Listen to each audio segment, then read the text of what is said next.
Are harsh sentencing laws driving up homicide rates? By Justin Murray, an Audio Mises Daily, narrated by Benjamin Wiegold. In recent years, there has been a growing awareness fact that the United States imprisons a far larger percentage of its population than many other nations. Much of this is due to the fact that what we call crime in the U.S. is often not an imprisonable offense in the EU nations. In the U.S., for example, a prison term is commonly employed for small-time drug offenders. According to a study done by the Vera Institute of Justice, such sentences are rarely used for drug offenses in Germany and the Netherlands. This is even true of more serious crimes. The report notes, in many cases, even for relatively serious crimes such as burglary, aggravated assault, or other crimes considered felonies in the United States, prosecutors divert offenders away from prosecution, or judges sanction offenders with fines, suspended sentences, or community service.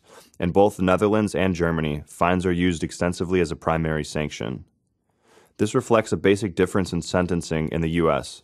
In the U.S., imprisonment is the primary sanction in many cases, leading to an unusually large prison population.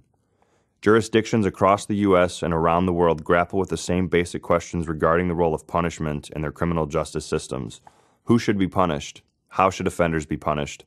Under what conditions? For how long? By no means are these questions answered uniformly. Within the U.S., the rate of incarceration and the proportion of offenders sentenced to prison and community supervision differ from state to state. Indeed, the rate of imprisonment in state prison in the U.S. ranges from 147 per 100,000 residents in Maine to 865 per 100,000 residents in Louisiana.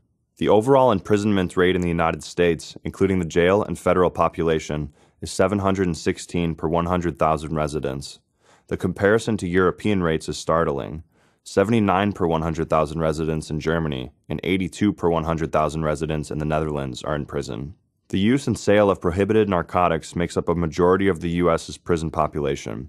If we include immigration offenses and the category of extortion, fraud, and bribery, the nonviolent prison population is almost 68% of all inmates, and therefore nearly 68% of all individuals with a criminal record. Further nonviolent offenses are buried in the remaining categories such as other, which includes a broad range of imprisonable offenses such as not paying the tag tax on your automobile or getting lost in a snowstorm. Does the extensive use of prison increase violence? Despite the formal sentence handed down by a judge, a prison sentence is a life sentence.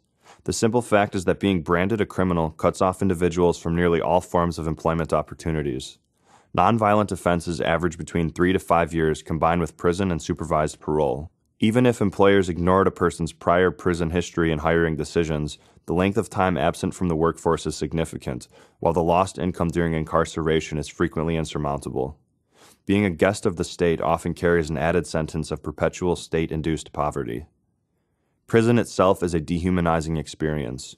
Confining people in degrading conditions generates a different attitude and behavior. Because of the philosophy of isolation as a means of punishment, individuals exposed to that environment develop behavioral patterns and mentalities vastly different from those necessary to function in civil society. These individuals are then thrown back into the general public or transitioned through ineffectual halfway homes where the social network of former inmates continues to be dominated by other unemployed ex-cons. Indeed, both inside and outside prison walls, convicted criminals who are unable to find employment often end up spending their prime years learning new criminal trades and behaviors that only perpetuate criminal behavior.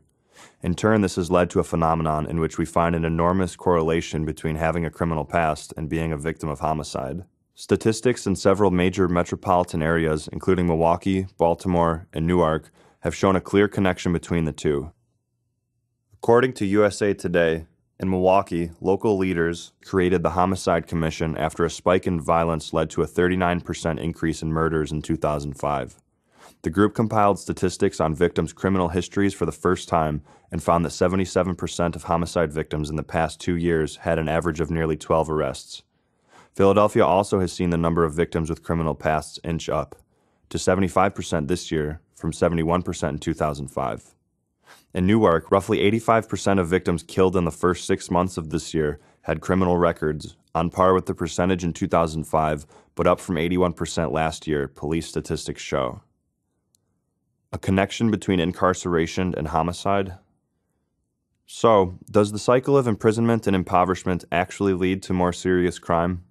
Given the economic impacts of a prison sentence, and thus the increased likelihood that one will continue to associate with others who have criminal records, it's plausible that extensive use of prisons for so many offenses encourages the formation of violent social enclaves outside of prison.